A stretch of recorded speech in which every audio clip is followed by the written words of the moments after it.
Hello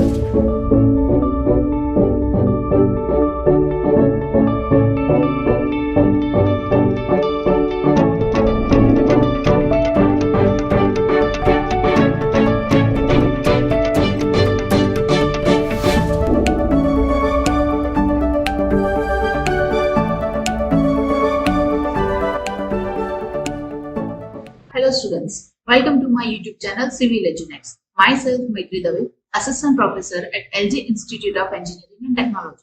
Today we are going to discuss about Introduction to Surveying. So let's start our first lecture for Introduction to Surveying. So in today's lecture, basically we are going to discover 4 topics, in which topic 1 is Introduction of Surveying, second is Primary Division of Surveying, third is Classification of Surveying, and fourth is the fundamental principle of surveying. So without wasting much time, let's start with the first topic, Introduction of Surveying. So the first question that comes in your mind is, what is surveying? So basically, surveying is an art of determining relative position of points on, above or beneath the surface of Earth. But the main application of surveying is to prepare a plan or map. So here on screen, you can see that first I have to mark the position of points.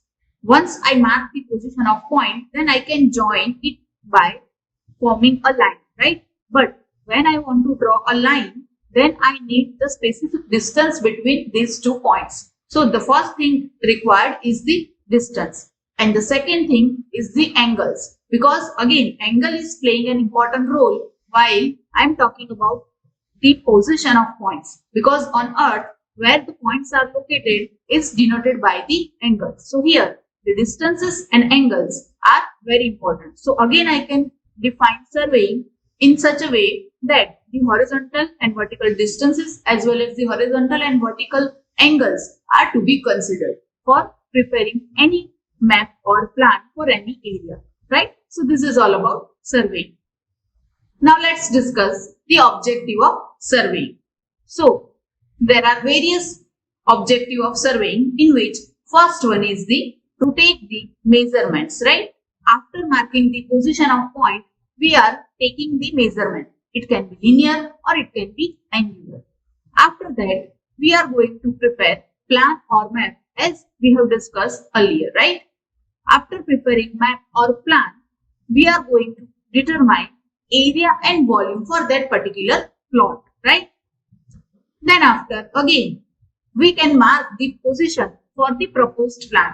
It means if I want to construct something in future, then first I have to mark the plan on paper. Then after, we are going to mark the position of that particular points on the ground.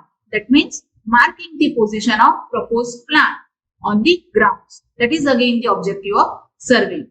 And lastly, the last objective of surveying is to fix the boundaries of any city, district or any country or state. So this is all about the objective of surveying. Now the third topic is application of surveying. So what are the application of surveying? There are various application of surveying, in which the most important is to make a plan or map. So let's discuss different types of maps first. Here the first application is to make a topographical map. It means here the topography of any area is shown clearly in this map. It can be rivers, valley, hills. Here on screen you can see a topographical map in which different color shows the different topographical conditions, right?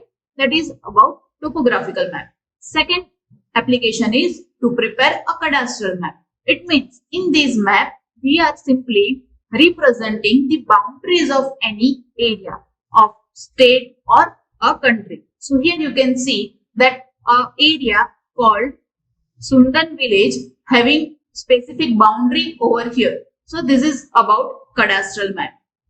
Next is the engineering map. Now what is an engineering map? So this map is utilized during selecting any site for construction. Site for a dam, site for a bridge or site for a railway track. So this is the map, is very useful when we want to construct any engineering project, right? Next is the contour map. So here on screen you can see a contour map is shown. Now basically contour map is something which is dealing with the heights. Here contour map is the map which represent height on paper. It is the best method to represent height on paper. So this kind of map are used while we want to fix the alignment of any road or construct any engineering work. This is all about the contour map. And next is the military map, geological map and archaeological map. So here these kind of maps are again useful while we want to discuss about the military map or geological condition or the archaeological condition, right? So this is the application of surveying in terms of map. Again, there are various applications in which the next one is the setting out of works. It means to set out the position of points on field for future construction. Next is the seventh one, which is again a route survey is carried out to fixing the alignment of roads, canals, tunnels, etc. It means whenever I want to fix the alignment or a route, that at that time I have to go through the route survey, right? Next is the eighth one, which is plotting the irregular boundaries. Again, plotation of any boundary is an application of surveying. Next is the ninth one, which is again we can lay particular slope for water supply, drainage and gas line, right? And next is the 10th one is to study the bed profile of the rivers or sea. So this is all about the application of surveying. So now let's move to the second topic for today's lecture, which is primary division of surveying. So how we can divide any surveying primarily? Basically, we are dividing survey according to the curvature of earth, right? So first question is, what is the shape of earth? The shape of earth is a spheroidal. Suppose this is the earth. And now if I am talking about 3 points on earth, and let us say it is point A, B and C. If I want to calculate the area between these 3 points, then I have to connect these points, right? Here you can see I have collected this point with a straight line. But it is okay when I am connecting this point as a straight line when I am talking about a small distance, because earth has a curved surface. Its original surface is curved surface. And if I am connecting it with a straight line, that curve is neglected. It means when I am talking about on a large scale, it is not appropriate or right way for calculation of any area or volume for any particular plot, right? It means I have to consider the curvature of earth. It means I have to consider the curved portion while I am connecting that 2 points from A to B, B to C or C to A, right? It means a straight line is considered when I am talking about a plane survey, right? And a curved surface or a curved line is considered when I am talking about a geodetic survey. So now, according to the curvature of earth, I have divided the surveying into 2 types. One is the plane surveying and second is the geodetic survey. Same way, the angles are plane angles while I am talking about a plane survey. And the angles are considered as spherical angles while I am talking about a geodetic survey. Same way, the triangle formed by connecting the straight line between 3 points is known as the plane triangle in terms of plane survey. And the curved triangle, it means a spherical triangle, is considered in terms of the geodetic survey, right? So this is all about the primary division of survey based on curvature of earth. Now, let's discuss the clear difference between these 2 types, right? So here on screen, you can see the first point is based on curvature of earth. The earth surface is considered to be a plane surface for plane surveying and curved surface for geodetic survey. While the second point is curvature of earth. It means it is considered or it is ignored. So as I said, when I am considering the curvature of earth, it means I am talking about the geodetic survey. And when I am ignoring it, it means I am talking about the plane surveying. Next is the line. It means whenever I am going to join any two stations and its line can be a straight line, then it is known as the plane survey. And the line joined between two stations are a curved line, it means a geodetic survey. Next is the triangles. So whenever the triangles formed by any 3 points is considered as a plane triangle, while the triangles formed by any 3 points is considered to be spherical triangle is considered in geodetic surveying, right? Next is the angles. So angles of triangle are considered as a plane angles for plane surveying, while the spherical angles for geodetic surveying. Next is the most important, which is regarding area. So whenever I am talking about these smaller areas, it means I am talking about the plane survey.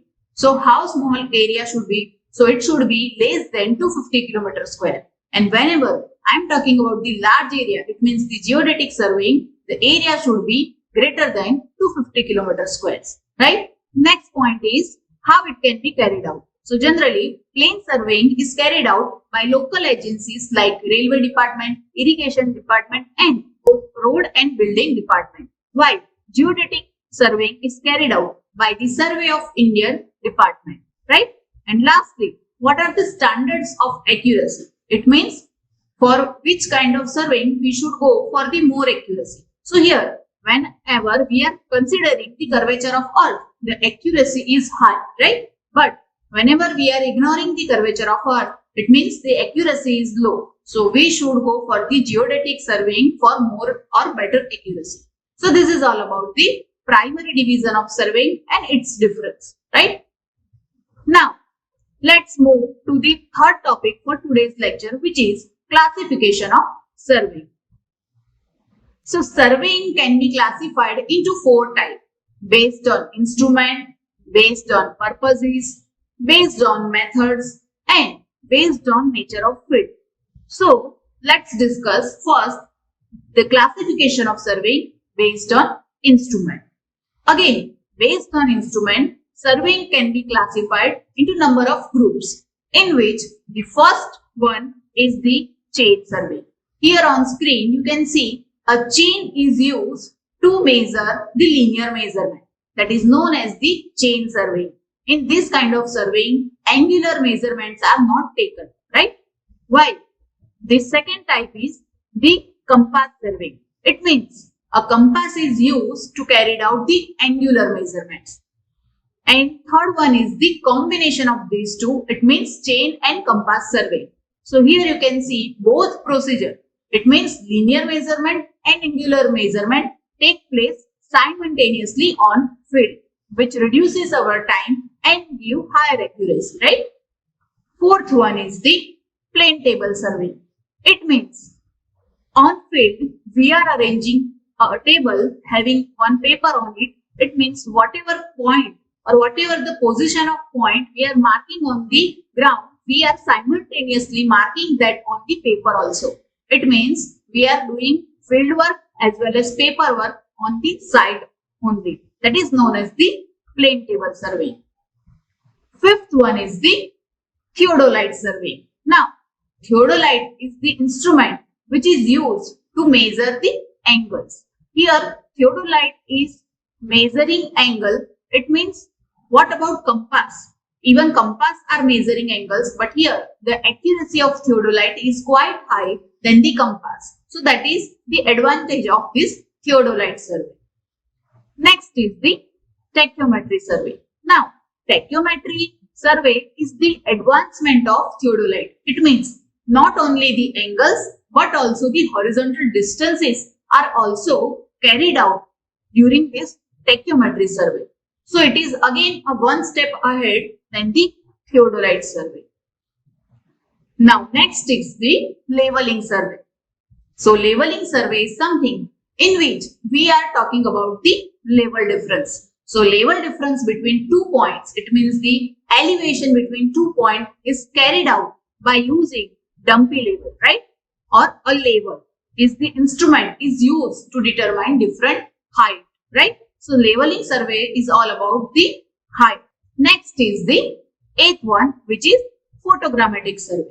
Here you can see on screen that through aircrafts or through satellites, we are taking multiple photographs for particular land, and the overlapping of that photograph is analyzed in such a way so that we can identify or mark the boundary of that area, as well as we can calculate the area and volume of that particular piece of land. So this is all about the photogrammetric survey. Again, it can be known as the aerial survey. Next and last is the EDM survey. It means electronic distance measurement survey. It is the advanced technique of all these kind of instruments that nowadays we are adopting very highly. Here, a single instrument having capability of doing all kind of measurement in one place at one time. It means I can measure the angles, I can measure the distances, even I can identify the coordinates of that points very easily. And the storing of the data is itself in the instrument. So manual error can be neglected. So this is the instrument which is nowadays very useful, as the accuracy of this instrument is quite high. So this is all about the classification of surveying based on the instrument. Now let's discuss the classification of surveying based on purpose. So again, it is further classified into 4 groups, in which first one is the geological survey. It means surface and subsurface surveying is carried out to locate different minerals and rocks available there. That is all about the geological survey. It means regarding Earth's condition. Next is the mine survey. Again, it is dealing with the surface and underground survey. It is useful to explore the mineral wealth, also to guide the tunneling work, and other operations with mining can be determined during the mine survey. Third one is the military survey. Again, as I said, it can be of aerial survey, and its main objective is to locate strategic location or points for the purpose of any operations, right? Next is the archaeological survey. It means to locate relics of civilization, kingdoms, forts, temples, etc. So this is all about the classification of surveying based on the purpose. Now let's move to the classification of surveying based on the method. So again, based on method, it can be further classified into 2 groups, in which first one is the triangulation survey. Now what is a triangulation survey? So generally, an area is divided into triangles, but here the concept is a larger area is to be considered first. Then after, we are dividing that into a network of triangles. So that method is known as the triangulation method, or that survey is considered as a triangulation survey. Now, the next method is traversing survey. So what is a traverse? So generally, a traverse is a closed circuit of survey line, as you can see on the screen. But it may be open or closed. And generally, the linear measurements are carried out by using genotap, and the angular measurements are carried out by using compass and theodolite. So this is all about the traversing survey. So these are the methods, or we can say the classification of surveying for based on method, which is triangulation and traversing. Now let's discuss the 4th one and last one, that is classification of surveying based on nature of field. Again, it is further classified into 4 groups, in which first one is the land survey. It means the survey done on a land. So these are used to prepare maps or plan of a given area. For example, we are preparing the topographical survey, cadastral survey, or city survey is considered or is a part of a land survey, right? Next is the hydrographic survey. It means it is conducted on or near the body of water, like river, lake, or coastal area. These are again used to locate the shorelines of water bodies. So this is all about hydrographic survey. Next is the astronomic survey. It means by observing heavenly bodies like sun, moon or stars.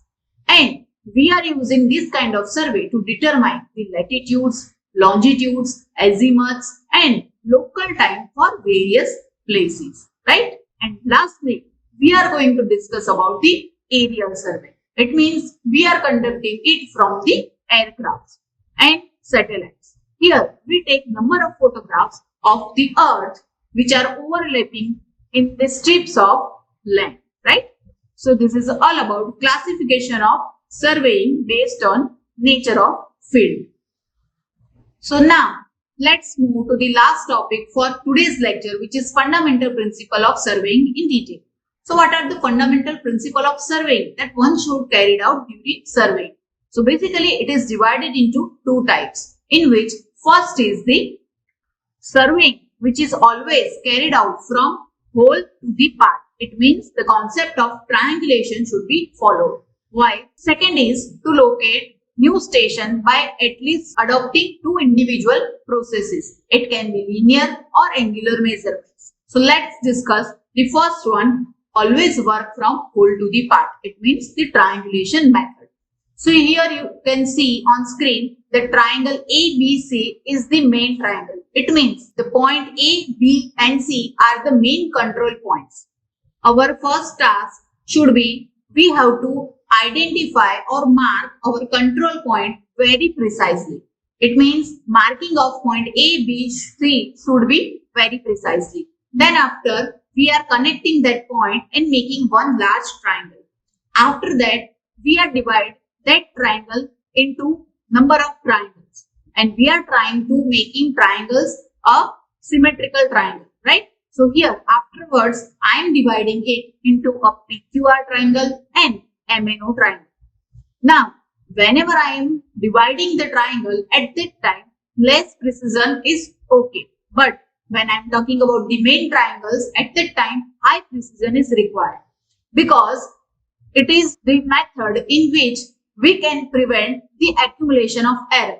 And if we reverse the process, at that time, we can identify or we can magnify the errors. So we can see how an error can be magnified. So the main concept of this work from whole to part is to divide area into number of triangles, where the main triangles should be with high precision and the inner triangles should be with less precision is okay. So that is all about the always work from whole to part.